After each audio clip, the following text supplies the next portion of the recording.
Le bureau du loisir. Bonjour et bienvenue au courrier interne du bureau du loisir. Je m'appelle Mathieu.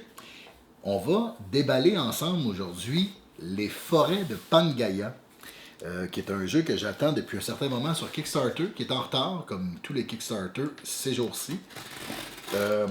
Voilà, c'est donc armé de mon canif suisse que je vais à la découverte des forêts de Pangaea, qui est un jeu à thématique nature, comme il y en a beaucoup ces temps-ci. Mais je crois que celui-là, ce qu'il y a d'intéressant dans son petit côté nature, c'est qu'il y a des dieux, des esprits qu'on peut utiliser et qui viennent un peu changer les actions qu'on pourrait faire. Hein? Déjà, juste au niveau de la boîte, on a quelque chose d'assez original. Une belle présentation. Forest of Pangaea de Thomas Franman? Oui, Franman. Voilà. Ou Franken. Thomas Franken. Franman. Voilà. Donc, j'ai eu un courriel qui me disait qu'il est arrivé un terrible accident avec le container dans lequel il y avait tous les Forest of Pangaea en français.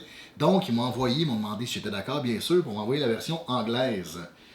Alors, attention, pour les bilingues parmi vous, je vais essayer de lire un peu en anglais pour vous expliquer un peu le lore. You are a young spirit of the forest, sent out by the goddess Gaia to bring the first stirrings of life to the world. While you are growing your trees across the vast lands of Pangaea, you must complete a series of rituals to unleash Gaia's life energy. Gather the most life energy to honor Mother Nature and gain her favor.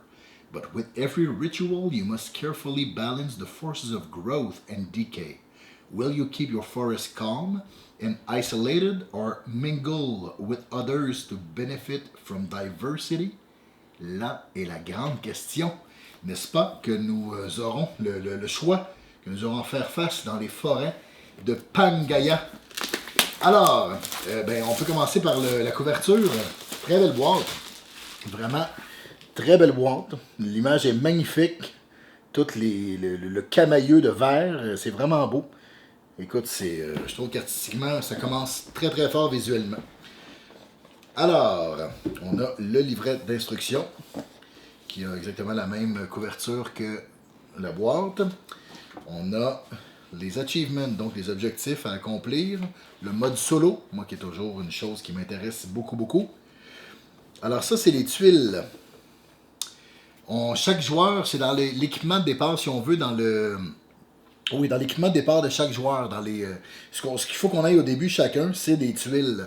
Et donc, le board, le plateau va se faire au fur et à mesure que le jeu va avancer, quand chaque joueur va poser une tuile quand ça va être à son tour de jouer. Donc ça aussi, c'est déjà assez original comme mécanisme. Ça, c'est les pièces de chaque joueur qui sont dans des beaux petits sacs.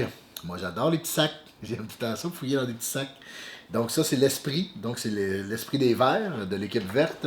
On en a un autre ici, le noir, qui est vraiment magnifique. Je trouve que c'est vraiment très beau, les esprits, puis le design de ces esprits-là. Il y en a un qui se fait un peu Well, the Wild Things Are. Max et les Maxi-Monstres, pour ceux qui connaissent ça. Il y a quelque chose qui rappelle, on dirait, les personnages dans ces esprits-là. Et là, on a une espèce de serpent poilu, qui est très joli aussi.